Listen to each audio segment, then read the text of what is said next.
Well, hello, writers. Today is Tuesday, May the 14th, 2024, which means it's time for another edition of my newsletter. Over the weekend, I was at the Porches, which is a writing retreat center in Nelson County, Virginia, while everyone else around me was watching the aurora borealis. Sadly, I couldn't see it because we had so much cloud cover, but believe me, I tried. Like, I was up at 2 o'clock in the morning, out on the porches, scanning the sky, trying to find it, but I couldn't see anything. So, such is life. My consolation prize for not getting to see this amazing celestial event was to spend a lot of time on my writing and with this book, Wired for Story by Lisa Cron.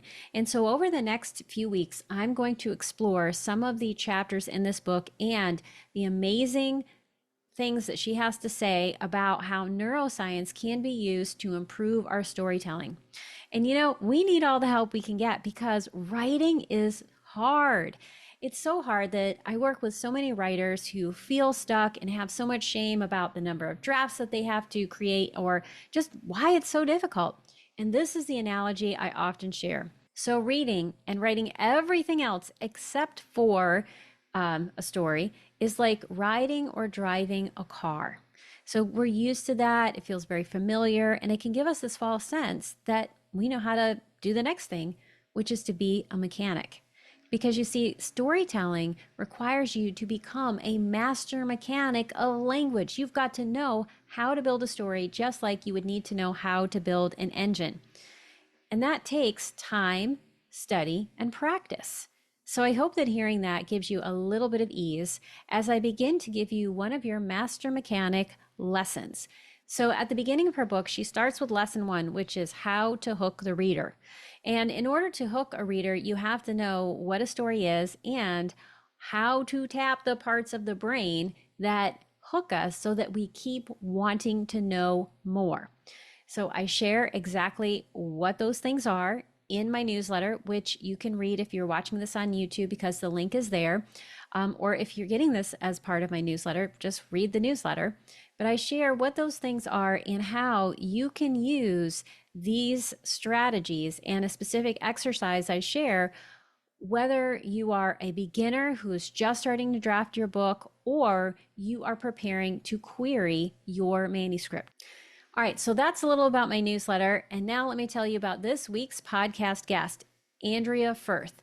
So Andrea is one of the co-founders of Diablo Writers, which is out in the Bay Area in California. She is also an editor for the Brevity blog. She gives you the lowdown on what you need to do to write a great Brevity blog post. And submitting to the Brevity blog is an amazing thing to do because they have over 87,000 readers. You heard me, 87,000 readers. So if you get into the blog, it's a huge honor and it can be a great addition to your author platform. So you definitely want to watch this episode just for what she has to say about that. But she also talks about what an essay is. She uses a very specific example to help us understand how we can use the essay form to write about tough things and also write about lighter things. So how can we put those things together in a way that creates some levity? And also, how can we figure out what in the world we're writing about? This is a topic called aboutness, and it is one of most writers' biggest struggles. I know that I struggle with it when I first start writing, and you know what? Everybody else I know struggles with this too, so it's a big struggle.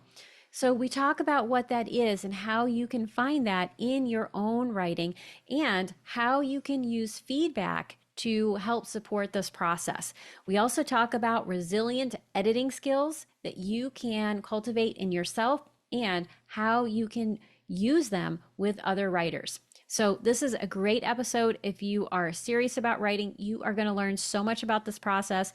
It's like taking a class. So I hope you listen along. And for those of you who are interested in learning more and taking a class, I will be teaching the psychology of memoir on June the 19th. So that's coming up soon. That class is only $25 and it is going to have so much great content for you, no matter what you're writing. So I hope that you sign up. And that is it for this week's edition for the newsletter. If you were able to see the aurora borealis and you are watching this on YouTube, add a little photo of what you saw. I'd love to see it so that I can live vicariously through you. And if you're writing an essay, think about what it is that your essay is about. And if you can write it in one sentence, you don't have to tell us the whole essay, but what is your essay's aboutness? Put that in the comments so that we can celebrate you figuring that out.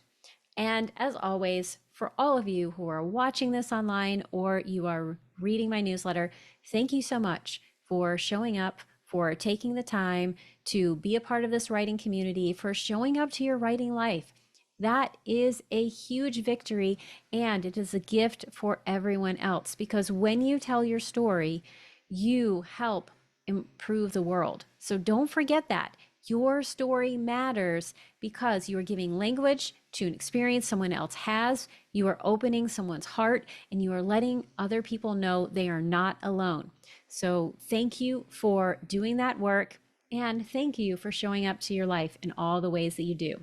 Peace and love to you, and I look forward to seeing you next week.